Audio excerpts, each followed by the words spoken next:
So ಇದು ಸಂಗತಿ. 7ನೇ ಸುತ್ತಿನ ಮತ ಎಣಿಕೆ. ಚನ್ನಪಟ್ಟಣದಲ್ಲಿ ಚಿತ್ರಣ ಚೇಂಜ್. ಏನ್ ಚಿತ್ರಣ? ನಿಖಿಲ್ನ ಹಿಂದಿಕ್ಕಿ ಭಾರಿ ಮುನ್ನಡೆ ಸಾಧಿಸಿದ್ದಾರೆ ಸಿಪಿ ಯೋಗೀಶ್ವರ್.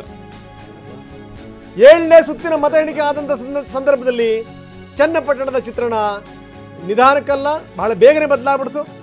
ನಿಖಿಲ್ನ ಹಿಂದಿಕ್ಕಿ ಮುನ್ನಡೆಯನ್ನು ಸಾಧಿಸ್ತಾ ಇದ್ದಾರೆ ಸಿಪಿ ಯೋಗೀಶ್ವರ್. ಒಂದು ನಿಮಿಷ ಸರ್ ಪ್ಲೀಸ್. ಎಷ್ಟು ಮತಗಳು, ಅದರ ವಿವರಗಳನ್ನು ನಾವು ಕೊಡ್ತಾ ಇದ್ದೀವಿ ನಿಮಗೆ. ಇನ್ನು ಈ ಕಡೆ ಶಿಗ್ಗಾವಿನಲ್ಲಿ ಬಿಜೆಪಿ ಅಭ್ಯರ್ಥಿ ಭರತ್ಗೆ 998 ಮತಗಳ ಮುನ್ನಡೆ ಸಿಕ್ಕಿದೆ. ಈ ಕಡೆಗೆ ಸಿಪಿ ಯೋಗೀಶ್ವರ್ 3663 ಮತಗಳ ಮುನ್ನಡೆ.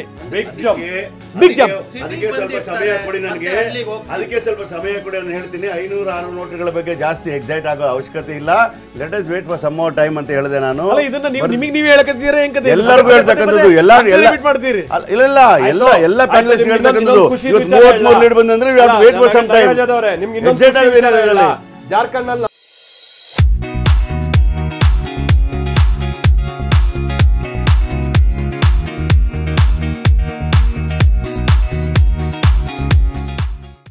41ಕ್ಕೆ ಹೋಗಿದೆ ಕಾಂಗ್ರೆಸ್. ಹೌದ್ರಿ, ಅದಕ್ಕೆ ಹೇಳಿದ್ ನಾನು ವೇಟ್. ತುಂಬಾ ಎಕ್ಸೈಟ್ ನಾನು ಎಕ್ಸೈಟ್ ಆಗಿಲ್ವಲ್ಲ, ನಾನು ಎಕ್ಸೈಟ್ ಆಗಿಲ್ಲ.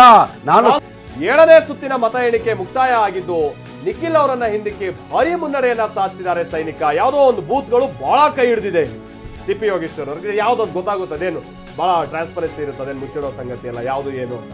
ಚನ್ನಪಟ್ಟಣದಲ್ಲಿ 7ನೇ ಸುತ್ತಿನ ಮತ ಎಣಿಕೆ ಮುಕ್ತಾಯ ಆಗಿದೆ. ನಾನು ಆಗ್ತಾನೆ ಹೇಳ್ದಂಗೆ ಈ ಬಾರಿ ಕಾಂಗ್ರೆಸ್ ಅತಿ ಹೆಚ್ಚಿನ ನಿರೀಕ್ಷೆಯನ್ನ ಇಟ್ಟಿರುವಂತದ್ದು ಚನ್ನಪಟ್ಟಣ ಸಿಟಿ ಲಿಮಿಟ್ಸ್ ನಲ್ಲೂ ಕೂಡ ಹೌದು. ಅಲ್ಲಿರುವಂತಹ ಕೆಲ ವಾರ್ಡ್ಗಳಲ್ಲಿ ಒಂದು ಸಿಪಿ ಯೋಗೇಶ್ವರ್ ಹೋಲ್ಡ್ ಅಥವಾ ಕಾಂಗ್ರೆಸ್ ಹೋಲ್ಡ್ ಚೆನ್ನಾಗಿದೆ ಅನ್ನುವಂಥದ್ದು. ಅಲ್ಪಸಂಖ್ಯಾತ ಮತಗಳು ಏನ್ ಸುಮಾರು ಒಂದು 28,000ದಷ್ಟು ಮತಗಳು, ಅದರಲ್ಲಿ 25,000ದಷ್ಟು ಚಲಾವಣೆ ಆಗಿದೆ ಅನ್ನುವಂಥದ್ದು ಒಂದು ಲೆಕ್ಕಾಚಾರ ಹಾಕಿದ್ರು. ಅದ್ರಲ್ಲಿ ಬಹುಪಾಲು ಇರುವಂತದ್ದು city limits, Channapatna city limits. ಹಾಗಾಗಿ ಆ ಮತಗಳು ಕೈ ಹಿಡಿಬಹುದು ಯೋಗೇಶ್ವರ್ ಅವರಿಗೆ ಅನ್ನುವಂತ ರೀತಿಯಾಗಿತ್ತು. ಬಹುಶಃ ಗೊತ್ತಿಲ್ಲ ಯಾವ ಬೂತ್ ಓಪನ್ ಆಗಿದೆ ಏನು ಅಂತ. 3,600 ಮತಗಳ ಅಂತರದಲ್ಲಿ ಮುನ್ನಡೆ.